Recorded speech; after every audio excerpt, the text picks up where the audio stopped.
replacing the weekly update that I never did because, quite frankly, they got repetitive and I was running out of ideas for them. So today's video is me talking about this guy. So this, if you didn't know, is my 2003 Explorer pickup truck, the Sport Trac, as it's known as under Ford's hierarchy. And today's video will be talking about some stuff I debated doing with this thing. So if you guys remember, I've had it for about a year. I don't even know if I'm in frame at this point. Hopefully I am. I won't need this setup for very much longer. I got a camera I'll tell you guys about later. But I debated selling this, and you're probably surprised to hear that. But let's go back to 2015, or 2016, when I first received the vehicle. I hated this thing. I really just did not like this thing whatsoever. It still has so many problems that need to be taken care of on it, and quite frankly, I was getting frustrated. I was telling myself I don't think I'm going to keep this very long. Of course, then, like I said in yesterday's Project Explorer episode, I fell in love with the thing. I appreciated it more. I loved its character a little bit more, and the fact that I'm doing something completely different than most people have done with these trucks. Most people who own these will lift them up, put big off-road tires on them, and will take them mudding. Usually, these are pretty much the smallest truck that makes sense to do it with, to me at least. Unless it's one of those Tacomas. The Tacoma looks like you could pull it off. Like, to me, Rangers don't really look very good lifted. That's just my opinion. But this, I mean, I can see it. It's an Explorer, basically. There were multiple things that drove that decision. I nearly sold it the first time because, like I said, I hated it. I wasn't very happy with it. I wanted to get something smaller and better on gas. And, I mean, it has so many problems, and it really got on my nerves when I first got it, how many issues it's had throughout the time I've owned it. Every time I seem to fix something, something else goes wrong, so that's kind of how it goes with buying a used car in general. But the second time was just recently, actually, and I was probably more surprised to hear that part, that it was pretty recent. The reason for that is I had a friend looking for a car, and I daydream a lot about buying other cars, and I was talking about my dream cars. You know, I wanted a 3.4 Taurus SHO, the old ones that had the V8s. I talked about Subarus and Evos and stuff like that. And the guy asked me, my friend asked me, if I still have the truck, and I said, yes, I do. And I sent him a picture of it, and I mean, you know, it looks really good, so I have like 1,000,005 pictures of it on my phone. And he asked if I was considering selling it. And the thought process went through my head at that time. It was a very quick answer, but the thought process in my head, I'm like, should I do it?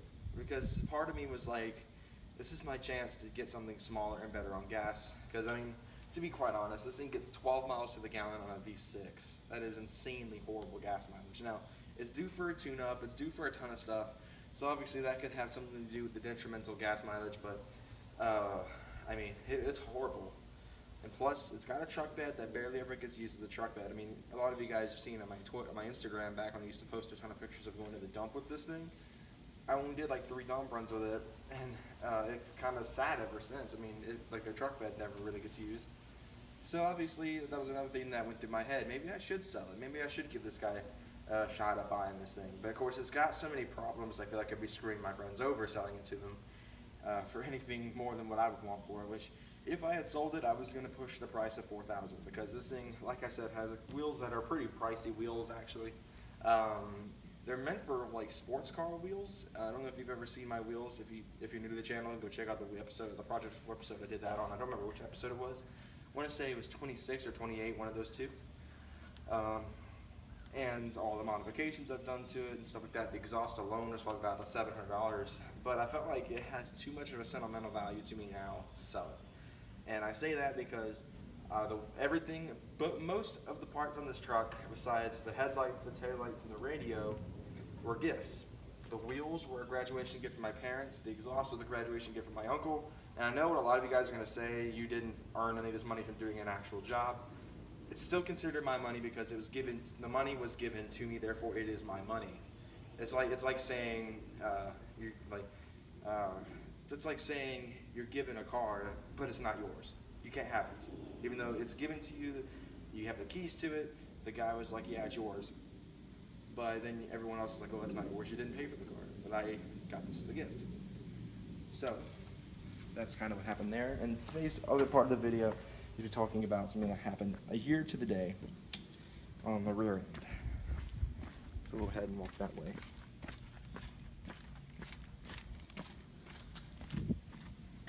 I mentioned this in another video, but as you can see, the frame is bent. Bumper is sturdy. Kind of my suspension making a bit of racket. I need to get that checked out. But there's frame damage. It's pretty extensive. As you can see in the side, it's perfect.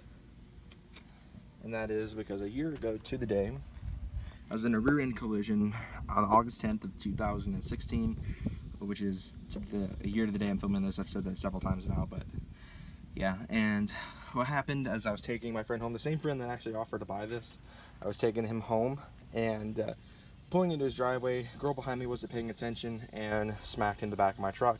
And then the next day at school proceeded to blame me for it when it obviously wasn't my fault.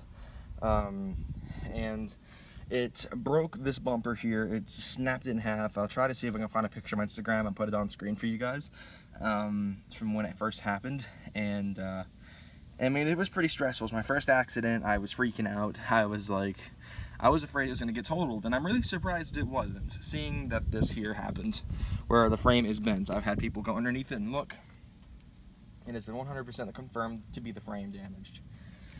And quite frankly, I'm kind of annoyed that the shop we took it to didn't fix that, but I have my own theories behind that, and the main thing is I think they did that just to keep it from being totaled. Did not have to pay me the several $1,000s it's worth to get another vehicle, which quite frankly, as much as this thing was worth, I doubt I could get another car that even ran good, because to be honest, when we blue booked this truck when we first got it, it was $2,200 is what it's worth. We overpaid to get this thing, to be honest. And for $2,200, you aren't going to get very many other cars, and that was when it had 212,000 miles. It has 219,000 now. So I've driven it a good bit since, and I'm just like, I wouldn't have gotten crap for it back then. So obviously I'm kind of happy they didn't total it, because it wouldn't be where it was today. If they totaled it, obviously it would have been, you know, crushed, and I would never have modified it in the first place. But part of me wishes it was, because I could have gotten a better car. I could have hopefully attempted to get a better car out of it that was in better shape. But I think I'm more satisfied now with this than I would have been with any other car, because I know a lot of people are saying it's not very fast, it's not very economical, the bed's not usable. But it's not all that counts to me. It counts about how much I appreciate its character and how much fun I have driving it. I've had a lot of fun with this truck. I mean, really, it is full of character for a pickup truck that is relatively small. You know, the 4-liter isn't a very good motor, as I've said in the past, but I mean, it's still fun to drive. You know, you get on the gas and it revs up and you barely go anywhere, but it's usable horsepower, as I like to call it. When you have a car that's got 400, 500, 600 horsepower, you can't use the power anywhere. You're going to get on the gas and be at the speed limit and you'll barely touch it. This, you can nail it to a floor and it'll scream, it'll make all sorts of noise, but it still will not hit 60 relatively quick. So, I mean, when you're on a highway or something like that, a state highway in particular, and you're getting on the state highway and you're nailing it to the ground, you're still not going to be reaching the speed limit for about 5 to 10 seconds. And it feels good. You know, it's like... It's like you're driving a race car, but you know you're not going anywhere kind of feeling. It's kind of that feeling you're going fast, but you're not. And that's what I love about this thing, is that it's got that character of driving fast when it's not fast at all. It's like, it feels fast. I've always said it feels fast and it sounds fast, but it's not, because the Flowmaster does kind of make it sound really fast. That's probably why I got fussed at for a few months ago. If you guys remember that, I made a video about one of the neighbors apparently reporting me for driving like over the speed limit in the neighborhood, which was completely false. Because I watch my speedometer like a hawk. If you guys have seen it, when the videos I've done when I've had the dash cam going on this aimed at me, I watch my speedometer religiously, and I know for a fact I was not speeding that day. So I don't know what kind of bullcrap they came up with for that, and I think they literally wanted to target me because we were new to the neighborhood and I have a modified truck. So I think that's what had to do with that. And I mean, it's old stuff now. I'm not really concerned about it anymore. They can, you know, screw off for all I care, whoever did that. And you know, I haven't had any issues since. I mean, I'm just waiting for the day where he comes back at me and I'm just like, screw you, kid. Get off my property, because we have a feeling we know who it is, and I'm not going to point it out right now because I don't want you guys, like any of the like 164 of you guys, any of you guys that live in this area, I don't want you guys coming after this guy, because sure, he was a douchebag and trying to fuss at me over driving the speed limit, but just sounding like I was going over the speed limit. But you know, I'm not gonna be that guy that, you know, ruins his life over it. You know, I'm not gonna be that guy. So obviously I said some stuff on the video, of course, and that was kind of bringing back memories and getting angry about it again. But You know, like I said, I'm not going to point anybody out in particular. It's no one in this specific cul-de-sac where I live. Everyone here is super chill. I've talked to, let's see, we've met everybody in this cul-de-sac, I believe.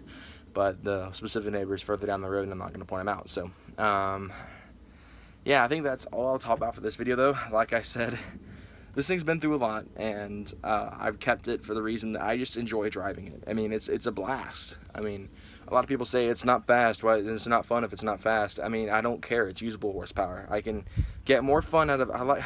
As I've heard many people say, I'd rather drive a slow car fast than a fast car slow, because it makes perfect sense. You get a car, like I said, 600, 700 horsepower. You can't use the power. You'll touch the gas and you'll hit the speed limit in like 2 seconds. This, you can nail it to the floor and it'll take you 10 years to reach the speed limit. It makes it more fun. You can get to hear the engine roar as if you're driving like it's NASCAR, but I mean, you're not going anywhere. And that's what I love the most about it. And I don't care. I mean, sure, I plan on putting more power into the hood eventually to make it quicker, because I do want speed out of this thing. I like driving fast cars. I mean, it's cool. I mean, I just rode in one over a review not too long ago, but I don't know. Who knows what'll come up soon. Like I've said before, if the right price came in, say a lot more than I would actually want to sell this for, then sure, I don't know, I might pull the trigger on that. If someone offered me like 7,000 or 8,000 for this thing, which I know is never going to happen, but in the event it did, then I might consider it, because I mean, this is something that I hold very sentimental to me, and I don't think I would sell it to just anybody. I mean, I don't think I'm ever going to sell it until I either total it out or it blows up, one of the two. But I think with all that out of the way, guys, thank you for watching this video. I know it took place the weekly update, but I've got another video I've got ready for you guys at 1, so I hope you guys are ready for that, and I'll see you guys soon. Take care.